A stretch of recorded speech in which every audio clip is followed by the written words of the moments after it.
Friends, आज हम चर्चा करने वाले हैं शनि के रत्न के विषय में, नीलम। हर कोई जानता भी है इस रत्न को और डरता भी है। अमिताभ बच्चन का ऐसा माना जाता है कि जब एक बहुत ही बुरा दौर चल रहा था, कि जब वो बहुत ही ज़्यादा कर्जे में डूब गए थे, बहुत ज़्यादा कर्जा हो गया था, बहुत सारी चीज़ें उनकी बिकी भी थी, नीलाम भी हुई थी, तो उन्होंने किसी एक अच्छे एक्सप्लोजर को दिखाया और उनकी कुंडली के अकॉर्डिंगली एक रत्न सेलेक्ट किया गया और वो रत्न था नीलम। कहते हैं कि अमिताभ बच्चन को नीलम ने इतना फलित दिया कि 3 महीने के बाद उनकी ज़िंदगी में वो सारी अच्छी चीज़ें होने लगीं जो वो चाहते थे। जी हाँ, कर्ज हो गया था, सोर्सेज नहीं मिल रहे थे चुकाने के, उनको सोर्सेज मिलना शुरू हो गए। एक फुल स्टॉप लग गया था उनके कैरियर पर, लेकिन फिर से दोबारा पारी शुरू हुई। नीलम रत्न जो होता है ये शनि ग्रह के अंतर्गत आता है और अगर अपन बात करते हैं न्यूमेरिक वाइज तो 8 नंबर। ऐसे लोग जिनके जन्म का या यूं कह लें कि उनके पैटर्न का संबंध 8 नंबर से होता है, 8, 17, 26 ये तारीख, तो अमूमन तौर पर इनकी कुंडली हमें देखनी होती है और फिर बहुत सारे पैटर्न देकर हमें तय करना पड़ता है कि नीलम इनके लिए सूटेबल है या नहीं है। नीलम रत्न जो होता है ये जातक को धैर्य प्रदान करता है, हड़बड़ाहट ख़त्म करता है, एंग्जाइटी ख़त्म करता है, एक मैच्योर डिसीजन मेकिंग एक प्लस पॉइंट ला कर देता है ज़िंदगी में और बड़े से बड़ी डिसीज़ से निकालता है।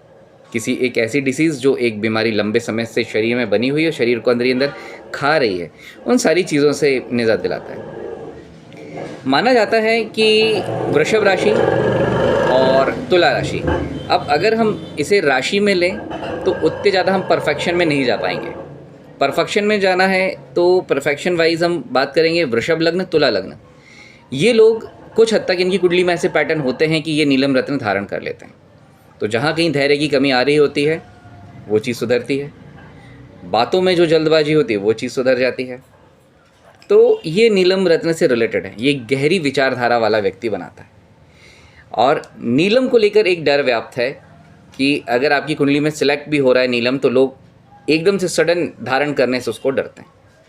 कहा जाता है कि भाई पहले सिराने रख कर सो 1-2 दिन, क्या सपने आते हैं क्या नहीं आते हैं। अब उसमें एक साइकोलॉजिकल एक इम्पैक्ट भी ये बन जाता है कि भाई कोई भी चीज़ हमारे सिराने के नीचे डली हुई है, उसके बारे में हम सोच रहे हैं, दिमाग वहीं पर चल रहा है, तो ऑब्वियस सी बात है कि जो सपने होते हैं वो उतार चढ़ाव वाले आते हैं। ऐसे सपने आते हैं जो कि हम तय ही नहीं कर सकते कि हम देख क्या रहे हैं, उनका परसेप्शंस क्या है, क्या परसेप्शन है। तो ये एक छोटा सा वीडियो मैंने नीलम रत्न से रिलेटेड बनाया है। धारण किया जाता है शनिवार को और इसे दिन में धारण नहीं करते हैं, रात में धारण करते हैं। सबसे खास बात इसकी यही है क्योंकि ये जो शनि ग्रह होता है ये दिग्बली नहीं होता है। इसका जो उदय है अगर हम अपने ओरियन वाइज देखते हैं तो इसको धारण करने का सही समय है शाम को 6:30 बजे के बाद शुक्ल पक्ष में। शनिवार के दिन, शनिवार की शाम को धारण करना चाहिए। और भी बहुत सारी चीज़ें हैं, धारण करने की एक विधि अलग है, वो भी हम आपसे शेयर करेंगे। तो मैंने एक सोचा कि एक छोटा सा एक वीडियो नीलम रत्न के ऊपर आप सभी से शेयर किया जाए। तो यदि आप लोग इस चैनल पर नए हैं अभी तक और इस चैनल को सब्सक्राइब नहीं किया है, चैनल पसंद आए सब्सक्राइब कर लीजिएगा। बेहद अनोखी जानकारियाँ आपको मेरे इस चैनल के माध्यम से मिलेंगी। और हमारे इस चैनल पर अमूमन तौर पर 10 साढ़े 10 बजे के बाद एक लाइव कंडक्ट की जाती है। तो अगर आपके पास समय हो तो लाइव ज़रूर से ज़रूर ज्वाइन कीजिएगा। धन्यवाद।